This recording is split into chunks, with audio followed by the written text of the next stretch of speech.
Doce mantri dawuh pangandika ndarane Sarawita dalem bose pati tenung kula ndamaya lungguh sing penak wis paken dawuh Gusti tagrut wonten dawuh bejo kumayangan ana tetembungan wong bejo ora kurang marga wong cilaka kuwi ora kurang dalan kuwi samepane wong Jawa to Gusti liripun bejo niku bejo sing kepripun sangertene kula bejo niku bakul bakso dudu kuwi kala waleka pakemon didhawuh saka junjunganku Hyang Betari Durga saiki aku mun didhawuh supaya njunjung ana madyaning alas dandaka perkarane dewa siki bakal nurunake kanugrahan jenenge makhluk kamulyan kabar sing tak tampa sapa wonge sing bisa kedungan makhluk kamulyan uripe bakal mulya terjadi turut tolu mongko saiki sing gayuh ki ana loro Bapa Danyang Duna kelawan Janaka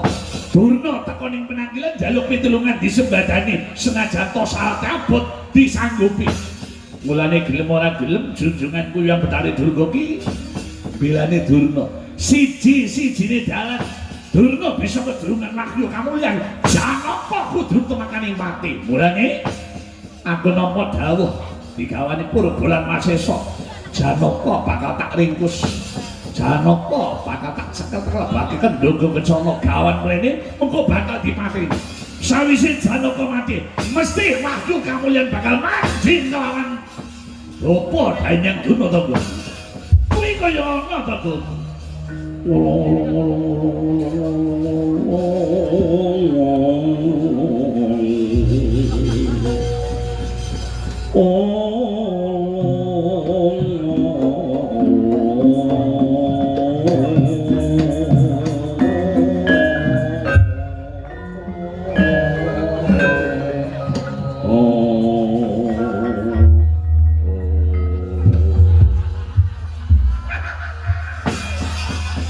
yang jangan ngepas temani namanya konyol gelos titi laras itu harus dipakai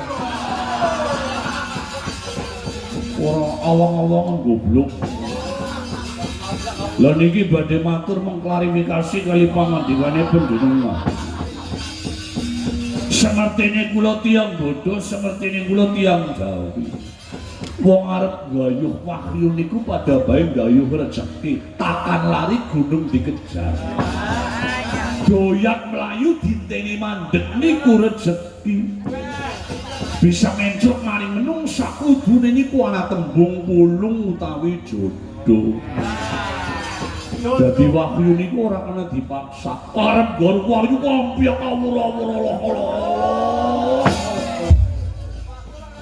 mon karo drona ya to ya rusak ora ana nang dipopon jajana drona mesti rubes nang golongan ndi bae nang apa bae ora nang desa ora nang kecamatan ora nang kabupaten ora nang negara ora nang rombongan wayang asalana donane ya bubrok laningane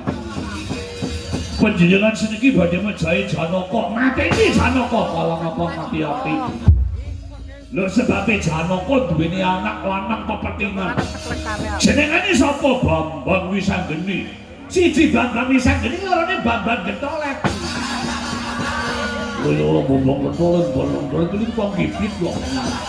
rasa dodok melu-melu ngomong to ngomong sebro-sebro main-main ora Wisanggeni niku wis dikondhangno dewa penutup dewa pamungkas cilikane dijedor wonten ing kawah Candra Dimuka diluluh kali jimating dewa ditisi wisaning geni saking kakine Bathara Brahma mulane dikondhangna Raden Wisanggeni Lingsanggeni dadi piye karaku gedhe panjenengan sektine sekti sapa sekti kula Kawake Wisanggeni iku pawakan iki kaya gula, suarane iki kaya gula, namane kaya gula. Iya to, Dok. Usah ngurusi wong gemblung. Soale kok kaya Wisanggeni. Ning nang jenenge ditresno kabilae. Kabilae.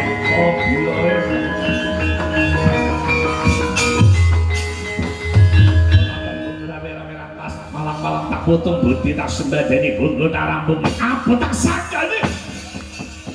ora urus ingkang bagus saiki aku manut kelawan junjunganku Janaka kudu mati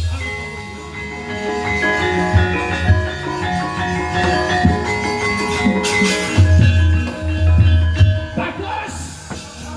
terusaken mawon ora sang ngurusi cangkeme togong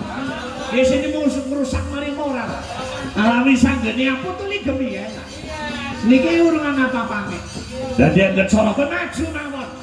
wong wis napa amanah supaya mateni Janaka kok nang arep digendong-dongke karo togong ya cilik ora dadi rame-rame rantas malang-malang putih gandang-gandang janjakon orang tak budak kan mau kesuwen kan jendak menang-menang temenan ngomong apa ayo nang tengah sawah kudune digawe bergairah budalan mawon budakan jelas muncul dendok sekolah mati kalau pangadika natap kemol budal mati ojo nanti kalau den gawe para wadya walaupun sampun